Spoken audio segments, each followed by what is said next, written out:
Emmanuel Le Chypre, jamais les Français n'ont emprunté à des taux d'intérêt aussi bas. Jamais, effectivement, le taux moyen des crédits accordés par les banques était de 1,05% au quatrième trimestre 2021. C'était 1,17 en 2020, 1,20 en 2019. C'est ce que nous dit le dernier baromètre Crédit Logement CSA.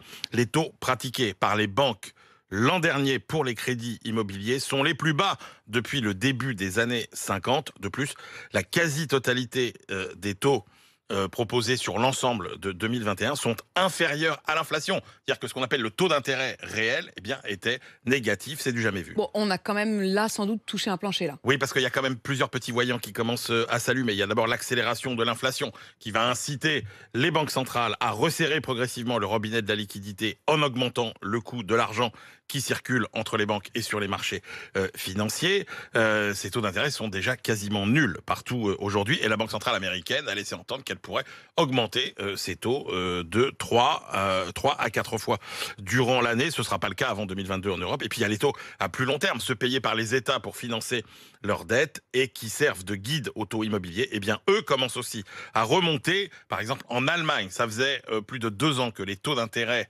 de dette publique étaient négatifs. Eh bien, ils sont redevenus positifs cette semaine. Et dans tous les pays d'Europe, ils ont augmenté de 0,3, 0,4%. Quelles conséquences si les taux d'intérêt remontent? Elles sont nombreuses.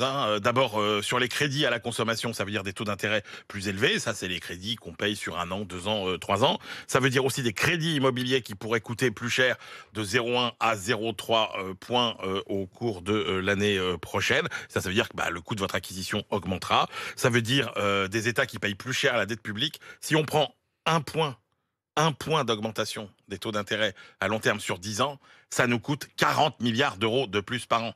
40 milliards d'euros de plus par an. C'est pour ça il faut limiter le plus possible l'explosion de la dette publique. Et puis ça fait aussi baisser les bourses, donc c'est pas bon pour les épargnants. En même temps, on peut pas rester dans un monde dans lequel le risque et le temps ne valent rien du tout.